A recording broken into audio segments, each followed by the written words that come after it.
A to Z Mysteries, Book Number 24, The X'd Out X-Ray, by Ron Roy.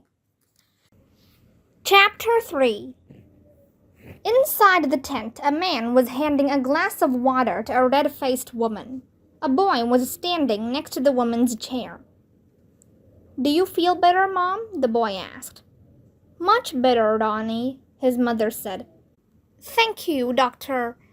Fleming," the man said, looking down at the tag pinned over the pocket on his white jacket. She stood up. "Come on, Ronnie, let's get some lemonade," she said to her son. "Thanks again, Dr. Fleming." "No problem," the doctor said. He glanced up at Mr. Hathaway and the three kids. "Who's the patient?" he asked. "Me," Dink said. The doctor pointed to two folding chairs. "Have a seat, please." There were no other chairs in the tent. "We'll wait outside," Mr. Hathaway said. He guided Josh and Ruth Rose to the tent opening. "Be a brave little man, Dink," Josh teased. Dink stuck his tongue out at Josh, then sat down. "Your name is Dink?" the doctor asked. He pulled two thin rubber gloves from a box and slipped them onto his hands.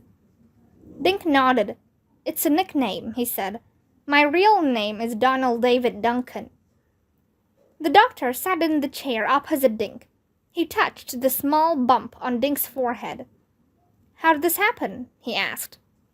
Dink told the doctor how he fell off the carousel and showed him the red scrape on his arm. "Does it hurt?" the doctor asked. Dink nodded. "A little, especially when I twist it." "Don't twist it," the doctor said. Just then, a police officer stuck his head inside the tent. "Excuse me, Doc," the officer said. "Did you see anyone run by your tent a few minutes ago?" "Nope, I was pretty busy," Dr. Fleming said. "What's the problem?" "Someone grabbed Penelope Wood's diamond pendant," the officer said. "The perp took off in the crowd." "Oh, no! I hope you catch him," the doctor said. "Don't worry, we will," the cop said. "Miss Gwynn might be able to identify the thief, so we're stopping everyone at the main exit gate." After the police officer left, the doctor turned back to Dink. "Here's what we're gonna do," he said. "I'll bandage your arm, then we'll go to my office and I'll x-ray it." The doctor pulled a sealed bandage from a white cabinet. "While I'm wrapping your arm, I want you to read that sign over there. Slowly." Dink looked at the sign.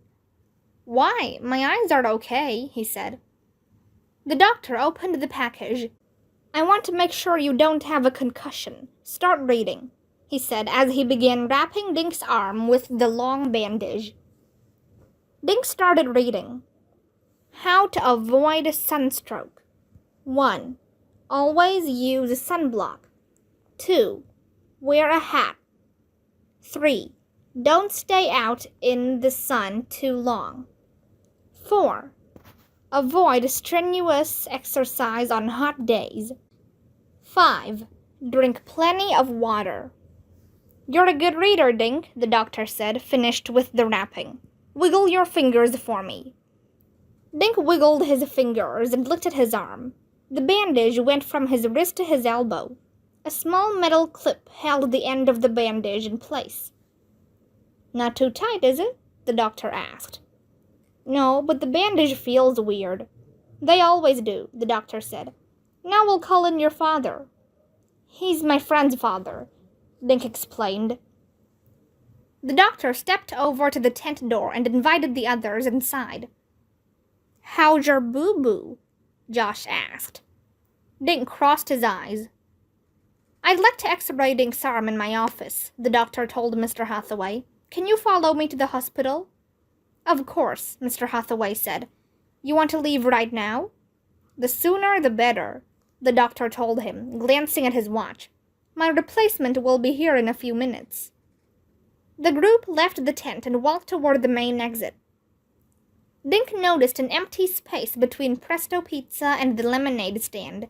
Frank and his hot dog cart had vanished. At the exit, a line of people stood around mumbling.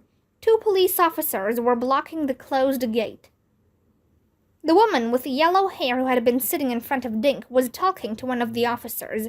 Her face was pale and she looked angry. "I demand to be let out of this park," the woman said through clenched teeth. "Please, you'll all have to stay here just a little while longer," the other officer explained.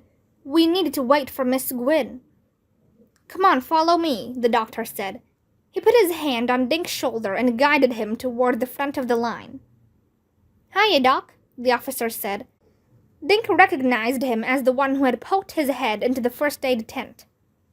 "Hello, officer. Look, I have to get this patient to my office pronto," Dr. Fleming said, his hand still resting on Dink's shoulder. "He has a hurt arm and a possible concussion." "No problem, Doc," the officer said. He nodded to his partner, who pushed the gate open. Dink, Josh, Ruth Rose, her father, and Dr. Fleming walked through. Chapter 4. "I'm parked in that lot," Mr. Hathaway said as they crossed the street. "A blue station wagon." "Me too," Dr. Fleming said. "Mine's a red Jeep. The hospital is about a mile down Main Street." The kids and Mr. Hathaway followed the red Jeep away from the park and south on Main Street. "How's that arm?" Mr. Hathaway asked. "It's okay, thanks," Dink said. Josh let out a big sigh. "Some people will do anything for attention," he said. A few minutes later, Dr. Fleming pulled into a small parking lot in front of Hartford Hospital. He parked near a sign that said, "Hospital Staff Only." Mr. Hathaway parked in a visitor's space, and they all climbed out. Dr. Fleming led the group through a side door and down a long corridor. They took an elevator to the 3rd floor, then went down another hallway. Dr. Fleming pushed open a door with X-ray printed in green letters. Everyone walked in, and Dr. Fleming pointed to some chairs. "You folks can wait here while I get a couple of X-rays," he said. "This should only take 10 minutes or so." Dr. Fleming led Dink through a door into a smaller room. Pointing to a table covered with a white sheet, he told Dink to lie down. Then he put a lead apron over Dink's chest. Dink laid his head on a small pillow and stared up at the ceiling. He could hear Dr. Fleming opening and closing drawers and cupboards. Then Dink saw an X-ray machine slide over the table. Dr. Fleming's face appeared next to the machine.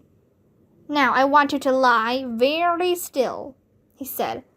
He placed Dink's arm across his chest. "When I say 1, hold your breath. Let it out when I say 2. Dr. Fleming's face disappeared. From a few feet away, he said, 1. Dink held his breath. He heard something click. Then Dr. Fleming's voice said, 2. You can breathe now.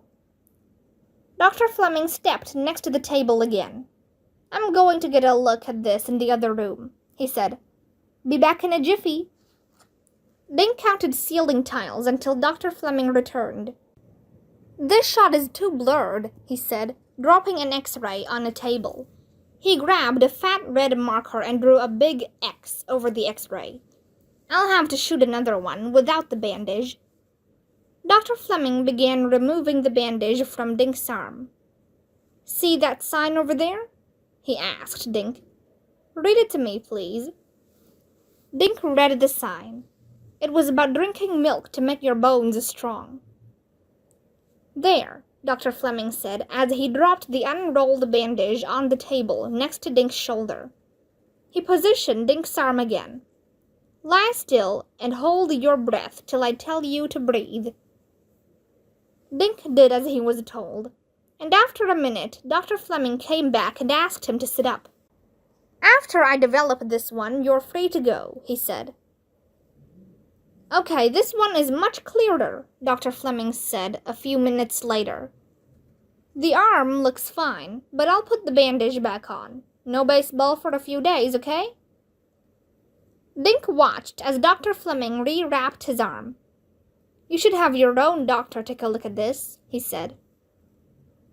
Then Dr. Fleming opened the door and asked the others to come in. He showed Mr. Hathaway the X-ray. No fractured at all, he said. Probably just strained it when he fell.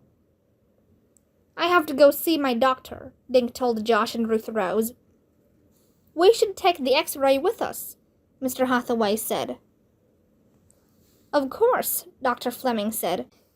He found a large envelope in a drawer and slipped the X-ray inside.